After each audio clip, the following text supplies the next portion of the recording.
¿Qué tal, amigos de Joyas Eternas? Sean bienvenidos una vez más. Es un gusto para mí estar aquí compartiendo junto con el pastor Hernando Mejía, a quien le damos la bienvenida. Pastor. Hola James, gusto en saludarte y comencemos. Gracias, pastor, por el privilegio que me da de compartir una vez más con usted. Creo que hoy vamos a tocar este tema muy interesante sobre los bautismos y vamos a empezar como ¿cuántos tipos de bautismos hay? Y esa es la pregunta. Bueno, mira, la verdad es de que quizá hablar de todos va a ser un poquito difícil, ¿va? Porque sería un poquito ocioso hablar, por ejemplo, de un tipo de bautismos que tenían los judíos, que era de lavarse las manos antes de comer. Ese era en el Antiguo Testamento. Ajá. Bueno, de hecho, esta práctica no era ni siquiera de la ley. Esta fue una práctica que se inventaron ellos, como para querer ser un poco más santos.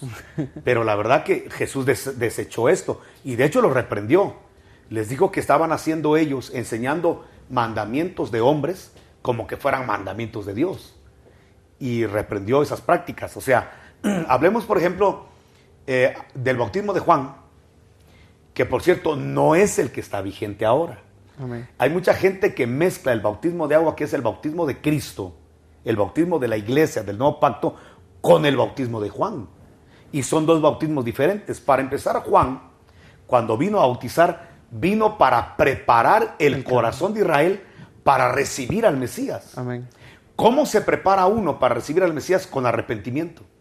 Entonces, el bautismo de Juan era un bautismo de arrepentimiento. Eso lo dice claro la Biblia. Es decir, que la gente que llegaba al Jordán para ser bautizado era porque de alguna manera entendía que estaba caminando mal y que la palabra profética de Juan le estaba volviendo el corazón hacia Dios. Entonces ahí se bautizaban, pero era una preparación para conocer al Señor. Y por eso fue extraño que Jesús hubiera hecho cola para ser bautizado, porque se bautizaban los pecadores. Jesús no tenía por qué bautizarse porque él no tenía pecado. Y por eso el mismo Juan le dice, pero tú ¿por qué vienes a bautizarte si tú no tienes pecado? Yo no soy ni siquiera digno, ni el que bautiza es digno de poder desatarte la correa de tus sandalias. Y Jesús le explicó que era para cumplir la justicia de Dios, no porque él fuera un pecador que estuviera arrepintiéndose de algo, sino era por propósitos eternos.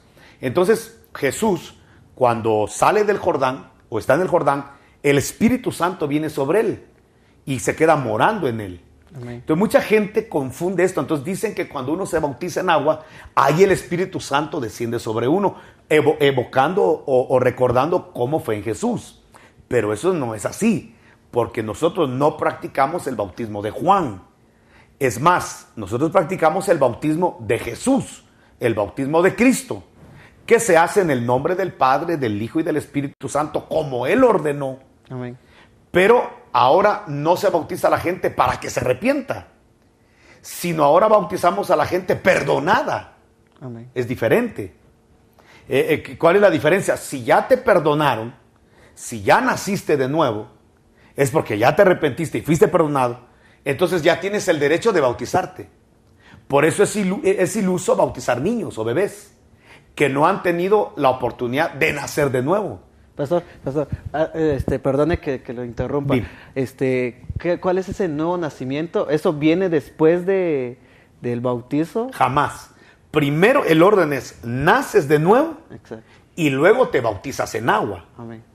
Jamás se puede bautizar a alguien en agua primero y luego que nazca de nuevo. Amén. ¿Por qué? Porque el bautismo en agua es una administración al nuevo hombre. Entonces, cuando alguien se bautiza, está bautizando el viejo hombre, pues. Amén. Si no has nacido de nuevo, de balde es mojar a un pecador y que salga pecador. En cambio, el bautismo de Jesús es, entra un hombre nuevo al agua a hacer una proclama profética. Yo estoy siendo sepultado con Jesús y salgo del agua a novedad de vida. Por eso es de que el bautismo ni siquiera debe ser por aspersión, porque la aspersión no da la figura profética del nuevo nacimiento, de la muerte al hombre viejo y la resurrección a vida nueva. Por eso tiene que ser totalmente sumergida la persona, que por cierto bautismo significa sumersión. Entonces por eso es que la aspersión está totalmente, anulada de la verdadera práctica apostólica, que es sumergir totalmente a la persona en el acto profético, donde una persona declara públicamente al mundo espiritual y a los pocos o muchos testigos que haya donde se bautice, que esta persona abandonó la vida vieja. Amén. Y no por sus propias fuerzas, sino porque Jesús fue a la sepultura, y entonces yo me identifico con Jesús en su muerte. Pero cuando salgo del agua, salgo a anunciar, salgo a una vida nueva, a novedad de vida. Amén, pastor. Ahora, ¿cuál es la diferencia? Solo perdona. Sí. Es que te digo que en el bautismo de Juan, sí el Espíritu Santo descendió sobre Jesús y se quedó a morar con él. En nosotros no. Efesios capítulo 1 es muy claro, el apóstol Pablo, donde dice que el Espíritu Santo nos es otorgado, viene a nosotros el día que creímos a la palabra. En ese día fuimos sellados con el Espíritu. Efesios 1. Entonces, el apóstol Pablo es muy claro cuándo viene el Espíritu Santo sobre nosotros. Viene cuando creímos, cuando se activó la fe salvadora. En ese momento el Espíritu Santo vino en nosotros y ya lo tenemos adentro. Entonces, cuando alguien se va a bautizar en agua, ya lleva al Espíritu Santo. No en ese momento desciende, ya lo llevas. Amén. Entonces, hay que hacer esas diferencias, porque hay mucha gente que mezcla todavía el bautismo de Juan con el bautismo de Jesús, que son dos bautismos totalmente diferentes. Y repito, el bautismo de Jesús o del Hijo se ejecuta en el nombre del Padre, del Hijo y del Espíritu Santo, sumergiendo a la persona totalmente en el agua para que quede calcado el acto profético de la sepultura y de la resurrección a nueva vida. Amén. ¿Qué más te puedo decir? El bautismo en agua es una ministración a la conciencia. Algo muy claro es que en el bautismo en agua, y eso es bueno aclararlo, no te perdonan ahí los pecados, ahí no hay limpieza. El apóstol Pedro en el capítulo 3 de su primera carta dice que el bautismo en agua no quita las impurezas de la carne. Hay mucha gente que dice, me voy a bautizar para que sean perdonados mis pecados. No, tus pecados fueron perdonados el día que confesaste a Jesús como Señor y Salvador. Amén. El día que te arrepentiste, ahí te perdonaron. Ahí las cosas viejas pasaron. Amén. En el bautismo en agua no te llegan a perdonar los pecados. De hecho, Pedro es muy claro, el bautismo en agua no quita las inmundicias de la carne. Amén. Entonces, ¿qué es lo que hace? Dice que te demanda una conciencia limpia delante de Dios. ¿Por qué? Porque todos los que venimos al Evangelio, venimos con una conciencia cauterizada. Por eso pecábamos y no sentíamos dolor por el pecado. Al contrario, hasta nos sentíamos orgullosos de haber pecado. Y nos gustaba, ¿cómo no? Pero cuando vienes a Cristo, ahora pecas y hay algo que te deja incómodo, intranquilo. No puedes estar cómodo. ¿Por qué? Porque la conciencia fue ministrada. ¿Dónde te dan la primera administración a la conciencia? En el bautismo en agua. Por eso es muy importante que la gente se bautice. Amén. Es muy importante llevar a la gente a las aguas. ¿Para qué? Para que ahí la conciencia se le active, una buena conciencia delante de Dios, y ese prepucio que hay en el corazón, en la conciencia, se ha quitado, y entonces puedas oír la voz de Dios, la voz del Espíritu, cada vez que fallas, para poder ponerte a cuentas con el Señor. Algo muy importante del bautismo en agua es que el bautismo en agua no se le puede prohibir a nadie que ya nació de nuevo. Amén. ¿Y cuánto tiempo tiene que pasar antes de que...? Nada, mijo, nada. Mira, el problema es que la religión siempre establece normas que no establece el Espíritu Santo. En la palabra hay un hombre que está recibiendo la palabra. Él no sabe nada de Jesús. Él sabe de Israel y adora a Jehová. Dice que el centurión venía de adorar en el templo, y compró una porción de la Escritura, iba leyendo Isaías. Pero él no sabía de quién hablaba, de Israel, de un profeta. Él no sabía de Jesús. Entonces el Espíritu Santo le habla a Felipe para que le explique ese pasaje. Amén. Y le explica de que no está hablando de Israel ni de un profeta, está hablando de Jesucristo que vino a sufrir como cordero por nosotros. Y ahí acepta el mensaje del Evangelio y recibe a Jesucristo. Entonces le pregunta a Felipe, ¿qué impide que yo sea bautizado? Si hoy una persona se convierte y le pregunta a uno, ¿qué debo hacer para bautizarme? La respuesta fue muy clara, nada te impide ser bautizado ahorita mismo. Wow. Amén. Es más, dijo, allá hay agua. Y mandaron a parar el carruaje y en ese momento lo bautizó. Y dice que el hombre continuó su camino con gozo. Porque el bautismo en agua lo que hace es que te arranca esa conciencia cauterizada. Amén. Ese prepucio es como la circuncisión, te quita la insensibilidad. Y entonces ya puedes continuar tu camino con gozo, porque aunque no esté Felipe, el Espíritu Santo ya tiene una conciencia totalmente buena como para poder marcarle cuándo está bien y cuándo está mal. Amén. Entonces, la respuesta es muy clara: nada debe impedir. Hay gente que dice, no, primero que estudie la doctrina de la iglesia, que esté unos 6 meses, un año en la iglesia, y después bautice. Eso no es bíblico. Amén. Lo bíblico es bauticémoslo. Amén. ¿Para qué? Para que la conciencia reciba una buena administración. Pastor, ¿podemos decir que el bautismo es un mandamiento? No, sí, desde luego que no solo es un mandamiento, es un complemento de la salvación. Porque Jesús dijo, el que creyere y fuere bautizado, esa es una conjunción copulativa, será salvo. Amén. Bueno, ¿y qué pasó con los que se murieron y solo creyeron pero no se bautizaron? El Señor sabrá qué hacer con ellos. Quizá hay una buena respuesta, pero creo que no es el momento para darla, pero el Señor sabrá qué hacerlo. Lo que sí es claro es que no son condenados. Pastor, y eso es personal, el bautismo debe ser personal, porque hemos escuchado por ahí de que muchas veces se levantan sectas diciendo de que usted se puede bautizar por cierta persona y puede Mira, ser si va a haber un bautismo por los muertos, no está vigente hoy. Hoy no está vigente, eso sí te lo puedo aclarar, aunque el apóstol Pablo habló de eso en Corintios 15 y estableció muy claro que la iglesia de Corinto, que fue una iglesia la más sobrenatural que hubo en el tiempo de Pablo. De hecho, Pablo les dice en el capítulo 1, a ustedes no les falta ningún don. Era una iglesia que incluso estaba muy envanecida por la cantidad de sobrenaturalidad que se movía. Eran tan sobrenaturales que todos los cultos eran de hablar en lenguas y lenguas y lenguas. Era una iglesia muy sobrenatural. Y Pablo les dice, a ustedes no les falta ya ningún don. Entonces, sin embargo, era una iglesia muy carnal, pero no es el punto. Quiero decirte entonces que hoy no está vigente eso.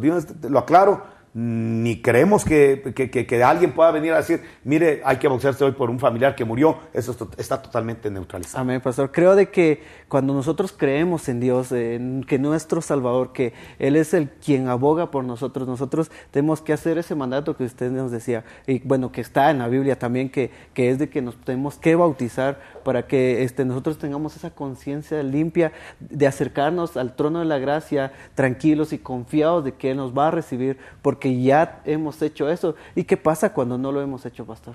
Bueno, lo que pasa es que hay muchos tabúes. Uno, a veces se les prohíbe a la gente porque no se aprendió la doctrina de la iglesia o no ha caminado cierto tiempo en la congregación. Que, repito, es ridículo, no es bíblico. Lo bíblico es gente que se convierte como el carcelero de Filipo, inmediatamente lo bautizan a él y su familia.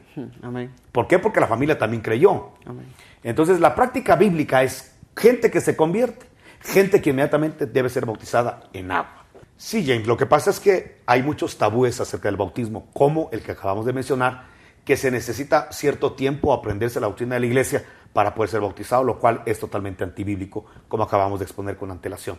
El mandamiento es conviértete e inmediatamente te bautizas. Amén. Ahora, ¿por qué mucha gente no se bautiza? Amén. No se bautiza porque cree que en el bautismo en agua comienzan los compromisos. Entonces dicen, mire, la verdad que yo todavía no me siento preparado para bautizarme. Porque tiene la idea que cuando alguien se bautiza, ahí como que se activan los compromisos con Dios. Y eso es totalmente falso. Los compromisos iniciaron con Dios en el momento que le dijimos, tú ahora eres el Señor de mi vida. Amén. En ese momento que Jesús entró a tu corazón, comenzaron tus responsabilidades. Amén. No hasta que te bautizas en agua. No sé a quién se le ocurrió semejante atrocidad. La gente que ya invocó el nombre del Señor es salva. Amén. La que se arrepintió y ya tiene compromisos serios con el Señor, ya todo lo que haga será usado en beneficio o en su contra. Ya todo lo que diga será usado en su beneficio o en su contra en el día del tribunal de Cristo. Amén. Pero para poder vivir una mejor vida en el Señor, debe tener los recursos que Dios nos da. Y uno de los recursos para nuestra conciencia que Dios nos da es el bautismo en agua. Amén, pastor. Creo que esto es lo que podemos entender nosotros de lo que es el bautismo en agua. Ahora existe otro tipo de bautismo que es el bautismo del Espíritu Santo. ¿Esto sucede antes de ser bautizado en agua o puede suceder en cualquier momento? En cualquier momento puede suceder. Incluso tenemos experiencias de gente que se convierte en ese momento, acepta a Jesús y empieza a hablar en lenguas. Porque cuando hablamos del bautismo con el Espíritu Santo, no es que el Espíritu Santo entre en el hombre. El Espíritu ya está desde el día que creímos, Efesios 1. Sino que el Espíritu se coloca como aquella nube en el desierto sobre nosotros. Por eso la Biblia dice, recibiréis poder cuando haya venido sobre vosotros. Y entonces vino el Espíritu sobre cada uno de ellos. Y, o sea, siempre que se habla del bautismo con el Espíritu Santo, no se habla de que el Espíritu entró en la persona, sino que se colocó sobre. Es una cobertura. Se coloca una cobertura. Y la evidencia de que ya somos bautizados con el Espíritu Santo es de que hablamos en otras lenguas. Y aquí también hay tabúes. La gente le dice a uno, mira, para poder hablar en lenguas, lo que tienes que hacer es ser un mega hiper consagrado. Porque si tú no eres un consagrado, tú no puedes hablar en lenguas. Y tenemos experiencias de gente que convirtiéndose, inmediatamente habla en lenguas, como le pasó a Pedro en la casa de Cornelio. Amén. En la casa de Cornelio, ellos estaban recibiendo el mensaje, cuando el Espíritu Santo cae sobre ellos, hablaron en lenguas y luego los bautizaron en agua. Wow. Como también hay momentos en los cuales primero la gente se convierte, es bautizada en agua y después recibe el bautismo con el Espíritu Santo. En este punto, Dios no tiene moldes. Dios hace como quiere y es soberano. Amén. Pero lo que sí es cierto es que para que yo sepa que ya fui bautizado con el Espíritu Santo, debo hablar en otras lenguas. Y repito, no es para gente iluminada, para gente, al contrario, es el poder para poder hacer la voluntad de Dios. Hay gente que dice, mire, yo no lo he recibido porque de plano soy muy malo. Al contrario, el bautismo con el Espíritu Santo es para los malos, es para los que tienen debilidades, es para los que sienten que tienen deficiencias para poder conquistar el corazón agradándole en ciertas áreas. Pues es el poder para que lo hagas. Amén. Imagínate el concepto de mucha gente. Primero yo con mis fuerzas arreglo mi vida y luego viene el poder. ¿Para qué viene el poder si ya tienes tu fuerza de voluntad? Amén. Al contrario, el poder del cielo viene porque la fuerza de voluntad que tenemos no nos alcanza para poder combatir contra las obras de la carne y del diablo y del mundo. Amén. Entonces, para eso nos dejan el poder, para poder ser vencedores. No es un poder para vencedores. Es un poder para gente que quiere ser vencedora. Amén. Entonces, si alguien tiene la necesidad de poder, y quien no tiene necesidad del poder del Espíritu Santo para subyugar las obras de la carne, pues necesitamos el poder del Espíritu Santo. Amén, pastor. Esta pregunta exactamente yo le hacía a unos chicos, ahorita que estuvimos en Nicaragua, pastor, les decía, ellos me decían, antes de que yo siga a Dios, antes de que yo empiece a seguir a Dios, necesito arreglar mi vida, necesito componer porque yo fumo, yo tomo, yo hago esto y lo otro, y un sinfín de cosas que me decían. Pero yo les decía, pero ¿por qué no lo haces ahora? Porque si lo haces con tus fuerzas, definitivamente no vas a poder. Creo que es muy importante no solo aceptar a Jesús, sino recibir ese bautismo, pastor. Desde luego que sí, mira.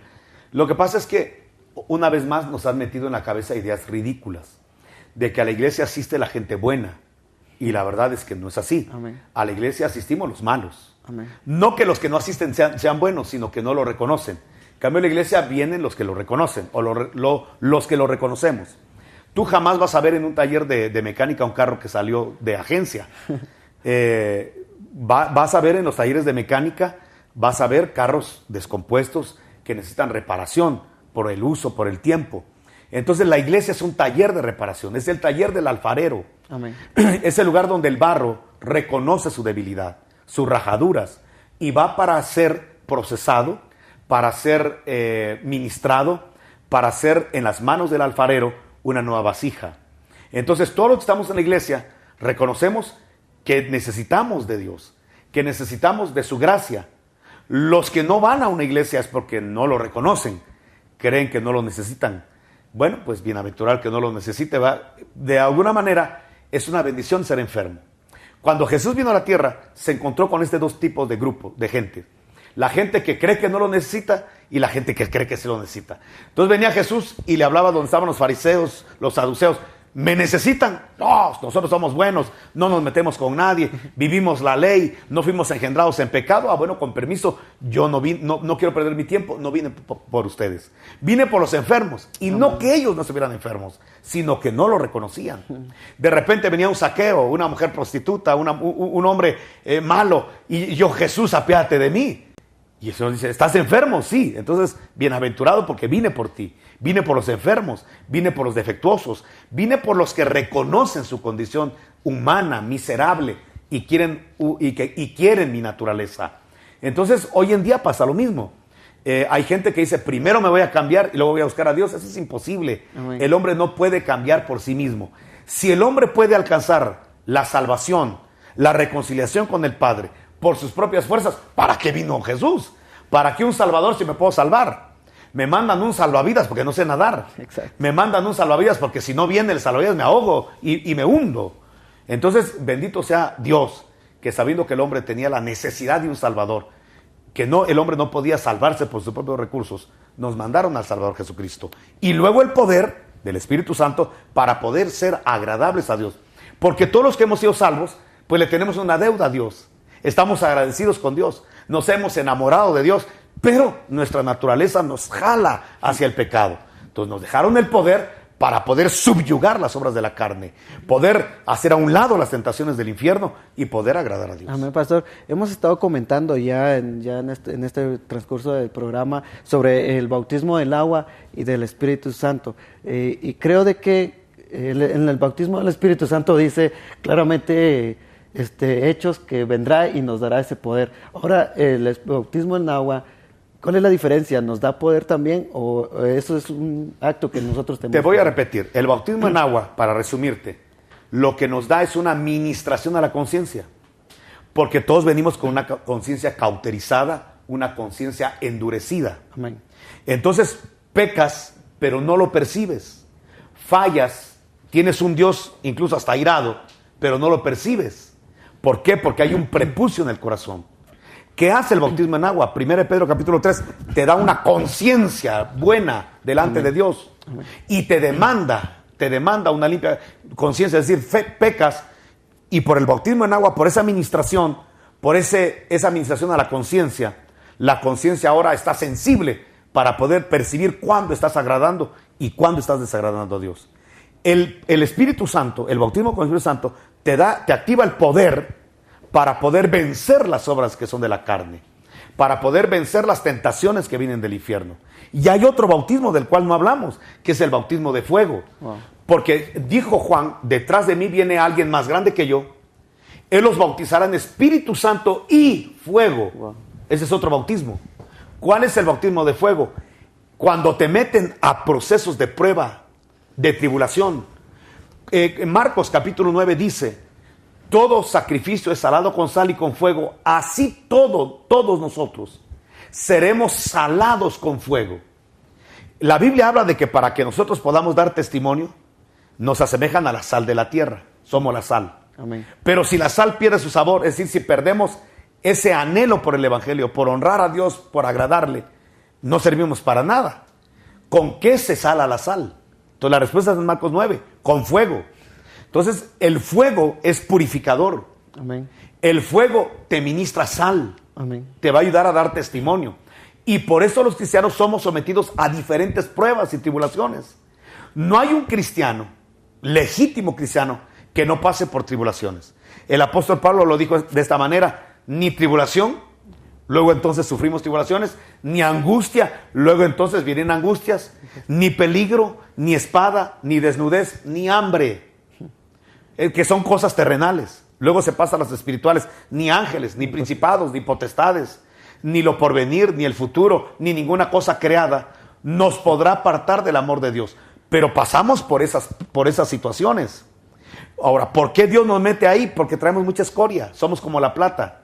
Eso lo dice la Biblia. Somos como el oro y tenemos que ser refinados por el fuego de la prueba. Amén. Y no es cualquier fuego. Es fuego de Dios. Eso no es el diablo. Ay, el diablo me está metiendo en esa circunstancia y puede ser un bautismo de fuego. Por ejemplo, los varones hebreos entran al horno de fuego 7 veces calentado por Nabucodonosor. ¿Entraron por carnales? ¿Entraron por pecadores? No, ellos eran fieles. Amén. Entraron por fieles. Daniel entró al foso de los leones por ser un pecadorazo. No, entró por fiel. Entonces, a fieles nos van a meter a procesos de fuego. ¿Para qué? Para que brillemos más. Porque nadie está tan limpio que no necesite más limpieza. Amén. Amén. Entonces, eso lo dice Apocalipsis. El que está limpio, límpiese más todavía. no dice que se quede así. Ya lo alcanzaste. Sí, no, siempre hay algo. Amén. El que ya está limpio siempre necesita otra limpieza más. Y por eso vienen los bautismos de fuego, o sea, los procesos en los cuales, como Job, dices, ¿pero qué pasa? Bueno, es que Dios quiere darte más. Quiere darte el doble, quiere subirte de nivel. Amén. Pero para subirte de nivel, primero te mete en un fuego, te quita la escoria para que ya estés preparado para recibir el nuevo nivel. Amén, pastor. Así que con esto cerramos, amigos. Muchas gracias por habernos seguido. No olviden siempre comunicarse si usted tiene algún tema o alguna sugerencia en la cual podamos nosotros comentar. Nosotros recibiremos esas sugerencias con mucho gusto. Así que pasen una feliz noche y nos vemos en la próxima.